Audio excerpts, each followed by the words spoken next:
내가 키운 후배가 내 자리를 빼앗아갔다. 30년 직장인의 복수. 이 사람은 왜 30년을 바친 회사를 단 하루 만에 팍 차고 나왔을까? 그것도 퇴직금 한 푼 안 받고요. 주변 사람들은 미쳤다고 했습니다. 가족들은 울었고 친구들은 말렸습니다. 하지만 저는 그날 제 인생에서 가장 통쾌한 선택을 했습니다. 오늘 제가 여러분께 들려드릴 이야기는 제가 직접 겪은 배신과 복수, 그리고 예상치 못한 반전의 이야기입니다. 끝까지 들어보시면 여러분도 직장 생활에서, 아니 인생에서 꼭 기억해야 할 교훈을 얻으실 겁니다. 제 이름은 김상호, 올해 나이 58살입니다. 1995년 26살의 패기 넘치는 청년이었던 저는 중견건설회사 대형건설에 입사했습니다. 당시엔 IMF 오기 전이라 회사들이 화랑이었고 저는 야근도 마다하지 않았습니다. 꿈이 있었거든요. 언젠가는 이 회사의 임원이 되어 부모님께 효도하고 가족들에게 떳떳한 가장이 되겠다는 꿈이요. 30년이라는 세월은 정말 빠르게 흘러갔습니다. 신입사원 시절 실수투성이던 제가 어느새 부장이 되고 팀을 이끄는 리더가 됐습니다. IMF도 버텼고 2008년 금융위기도 회사와 함께 이겨냈습니다. 제 손을 거쳐간 프로젝트만 수십 개, 제가 키운 후배들만 해도 20명이 넘었습니다. 그 중에서도 가장 애지중지 키운 후배가 있었습니다. 바로 이준혁이라는 녀석이었죠. 준혁이는 2015년, 그러니까 제가 부장으로 승진하던 해에 저희 팀으로 왔습니다. 당시 32살이었던 준혁이는 똑똑했습니다. 명문대 출신의 영어도 유창했고 무엇보다 일 처리가 깔끔했어요. 하지만 아직 현장 경험이 부족했기에 저는 그를 제 곁에 두고 하나하나 가르쳤습니다. 준혁아, 건설 일은 말이야, 책으로 배우는 게 아니야. 현장에서 발로 뛰고 사람들과 부딪히면서 배우는 거지. 저는 제가 30년간 쌓은 노하우를, 인맥을, 심지어 실수 사례까지도 숨김없이 알려줬습니다. 주말에도 준혁이를 불러내서 현장을 함께 돌았고 거래처 사장님들께도 일일이 소개시켜줬죠. 이 친구가 제가 아끼는 후배입니다. 앞으로 잘 부탁드립니다. 준혁이는 고마워했습니다. 명절 때마다 제 집에 찾아와 인사를 했고 제 딸 대학 입학할 때는 꽃다발까지 들고 왔었죠. 저는 그런 준혁이가 기특했습니다. 마치 제 친아들처럼 느껴질 정도였으니까요. 시간이 흘러 2020년 준혁이는 차장으로 승진했습니다. 그리고 저는 계속 부장이었습니다. 사실 저도 눈치채고 있었습니다. 회사에서 제 입지가 조금씩 좁아지고 있다는 걸요. 50대 중반이 넘어가니 회사는 점점 젊은 피를 원했습니다.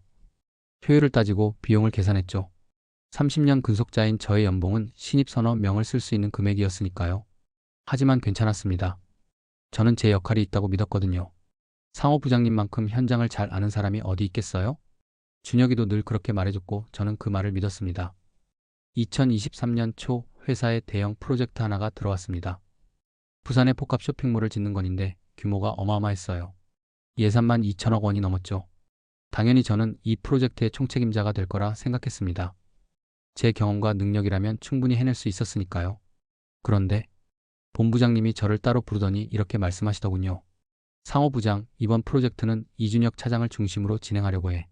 자네는 보조하는 역할로 부탁하네. 그 순간 제 머릿속이 하얘졌습니다. 죄송하지만 본부장님, 제가 이번 프로젝트를 총괄하는 게 맞지 않습니까? 저는 상호부장, 회사 입장도 이해해줘. 이제는 젊은 친구들에게 기회를 줘야 할 때야. 그리고 준혁 차장, 자네가 잘 키웠잖아. 자네 작품 아닌가? 본부장님은 미소를 지으며 말씀하셨지만 저는 그 미소가 칼처럼 느껴졌습니다. 그날 이후 모든 게 달라졌습니다. 준혁이는 프로젝트 총책임자가 됐고 저는 그의 보조가 됐습니다. 30년 경력의 부장이 10년 차 차장의 보조 역할을 하게 된 거죠. 처음엔 참았습니다. 그래, 젊은 친구들한테 기회를 줘야지. 나도 나이 들어가는 건데. 하지만 준혁이의 태도가 달라지기 시작했습니다. 회의 때마다 제 의견을 무시했고 중요한 결정은 저를 빼고 했습니다. 심지어 제가 30년간 쌓아온 거래처 사장님들한테도 저를 거치지 않고 직접 연락하더군요. 어느 날 저는 우연히 준혁이와 본부장님이 대화하는 걸 들었습니다.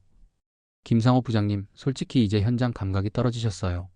요즘 건설 트렌드를 전혀 못 따라가시고 디지털 시스템도 잘 모르시잖아요. 그래도 경력이 뭐가 중요합니까? 시대가 바뀌었는데요. 저한테만 맡겨주시면 이번 프로젝트 성공적으로 끝내겠습니다. 제 귀를 의심했습니다. 제가 그렇게 아끼고 그렇게 많은 걸 가르쳐준 준혁이가 제 뒤에서 이런 말을 하고 있다니. 복수는 그렇게 시작됐습니다. 아니, 정확히 말하면 복수가 아니라 정리였습니다. 저는 그날 밤 집에 돌아와 곰곰이 생각했습니다. 30년을 바친 이 회사에서 제가 받은 건 뭐였을까? 월급? 명함? 아니면 배신감? 그리고 깨달았습니다. 제가 그동안 쌓아온 것들, 인맥, 노하우, 신뢰.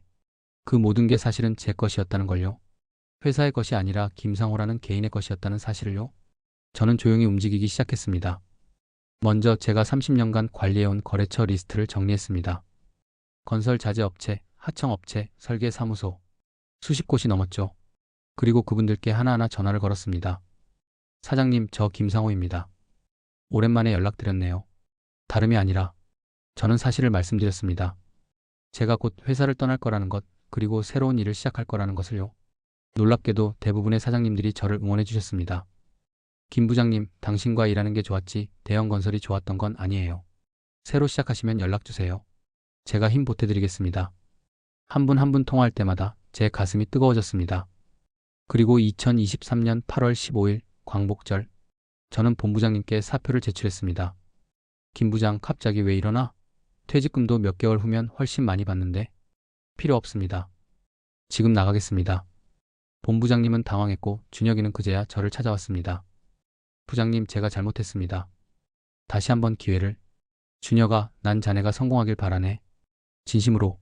내가 가르쳐준 것들 잘 써먹고 훌륭한 건설맨이 되길.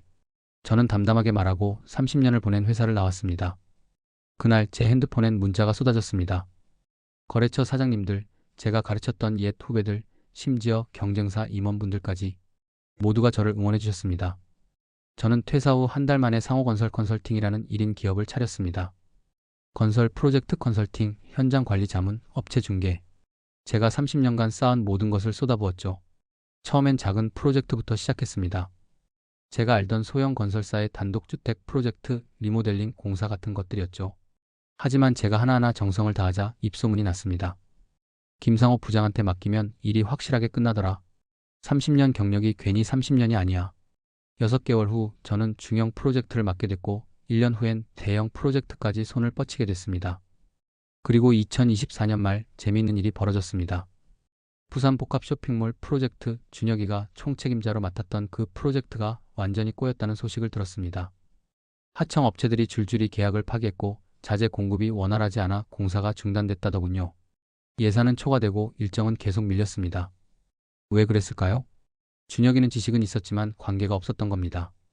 건설 일은 사람이 하는 일이에요. 아무리 시스템이 좋아도 결국 사람과 사람 사이의 신뢰가 가장 중요하죠. 제가 30년간 쌓아온 그 신뢰를 준혁이는 단 몇 년 만에 무너뜨렸습니다. 그리고 어느 날 제 사무실로 한 통의 전화가 걸려왔습니다. 대형 건설 본부장님이었습니다. 김 부장. 아니, 김 대표님. 부탁이 하나 있는데. 본부장님은 한참을 머뭇거리시더니 결국 말씀하셨습니다. 부산 프로젝트 좀 살려주실 수 있겠습니까? 이준혁 차장은 이미 책임지고 물러났고 지금 회사가 정말 위기입니다. 저는 잠시 침묵했습니다. 솔직히 말하면 통쾌했습니다. 제게 보조나 하라던 그 회사가 지금은 제게 손을 벌리고 있었으니까요. 하지만 저는 복수하려던 게 아니었습니다. 본부장님, 제가 도와드릴 수는 있습니다. 하지만 조건이 있습니다. 뭐든지 들어드리겠습니다. 이준혁 차장을 다시 프로젝트에 투입해 주세요. 제 밑에서 일하는 조건으로요. 본부장님은 놀라셨습니다. 그게 무슨... 제가 준혁이한테 아직 가르쳐 줄 게 남았습니다. 진짜 건설맨이 뭔지, 사람이 얼마나 중요한지 말이에요. 2025년 1월 저는 대형 건설과 컨설팅 계약을 맺고 부산 프로젝트에 투입됐습니다. 그리고 준혁이를 다시 만났죠. 부장님, 아니 대표님, 죄송합니다. 준혁이는 완전히 다른 사람이 되어 있었습니다. 자신감 넘치던 얼굴은 사라지고 초췌하고 불안한 모습만 남아 있었죠. 준혁아, 고개 들어. 저는 그에게 말했습니다. 너 지금 왜 실패했는지 알아? 제가 능력이 부족해서. 아니야. 너는 능력은 충분해. 하지만 한 가지를 몰랐어. 이 일은 혼자 하는 게 아니라는 걸. 저는 준혁이를 데리고 다시 현장을 누볐습니다. 하청 업체 사장님들께 머리 숙여 사과하고 자재 업체들과 다시 관계를 회복했죠. 그리고 준혁이에게 하나하나 다시 가르쳤습니다. 준혁아, 사람은 믿고 신뢰하는 데 시간이 걸려. 근데 그걸 잃는 건 한순간이야. 앞으로는 사람을 함부로 대하지 마. 준혁이는 눈물을 흘렸습니다. 대표님, 제가 정말 죄송합니다. 제가 너무 교만했습니다. 알면 됐어. 이제부터 다시 시작하자. 6개월이 지난 지금 부산 프로젝트는 정상 궤도에 올랐습니다. 준혁이는 제 밑에서 열심히 일하고 있고 예전처럼 사람들과 소통하는 법을 다시 배우고 있습니다. 대형 건설 본부장님은 제게 복귀를 제안했지만 저는 정중히 거절했습니다. 이제 저는 제 길을 가렵니다. 하지만 언제든 도움이 필요하시면 연락 주세요.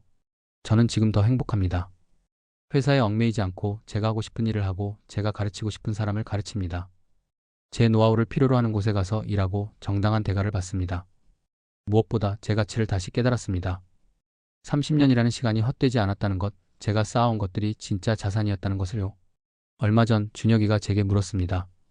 대표님, 저를 미워하지 않으세요? 저는 웃으며 답했습니다. 미워? 왜? 너 덕분에 내가 새로운 인생을 시작했는데? 준혁이는 어리둥절한 표정을 지었고 저는 이렇게 말했죠. 준혁아, 너는 내게 가장 큰 선물을 줬어. 바로 변화할 용기라는 선물을 말이야. 내가 날 배신하지 않았다면 난 아마 정년까지 회사에 매달려 있었을 거야. 그리고 퇴직하고 나서야 후회했겠지. 내 인생 뭐 했나 하면서 말이야. 하지만 복수? 그런 거 하려던 게 아니야. 나는 그냥 내 가치를 증명하고 싶었을 뿐이야. 그리고 너한테도 가르쳐주고 싶었어. 진짜 성공이 뭔지 말이야. 준혁이는 고개를 숙였고 저는 그의 어깨를 두드렸습니다. 이제 너도 알게 될 거야. 사람이 제일 중요하다는 걸.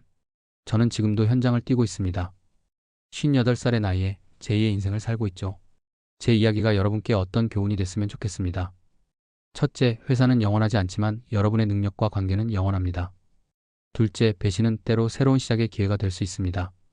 셋째, 복수는 상대를 무너뜨리는 게 아니라 자신을 더 높이 세우는 겁니다. 그리고 마지막으로 나이는 숫자일 뿐입니다. 50대든 60대든 새로운 시작은 언제든 가능합니다. 저는 30년 직장 생활의 끝에서 진짜 제 인생의 시작을 발견했습니다. 여러분도 할 수 있습니다. 여러분, 오늘 이야기 어떠셨나요? 혹시 직장에서 비슷한 경험 해보신 적 있으신가요? 아니면 지금 고민하고 계신 부분이 있으신가요? 댓글로 여러분의 이야기도 들려주세요. 그리고 이 이야기가 조금이라도 도움이 되셨다면 구독과 좋아요 부탁드립니다. 여러분의 구독과 좋아요 하나하나가 저에게 큰 힘이 됩니다. 다음에도 더 좋은 이야기로 찾아뵙겠습니다. 끝까지 들어주셔서 진심으로 감사드립니다.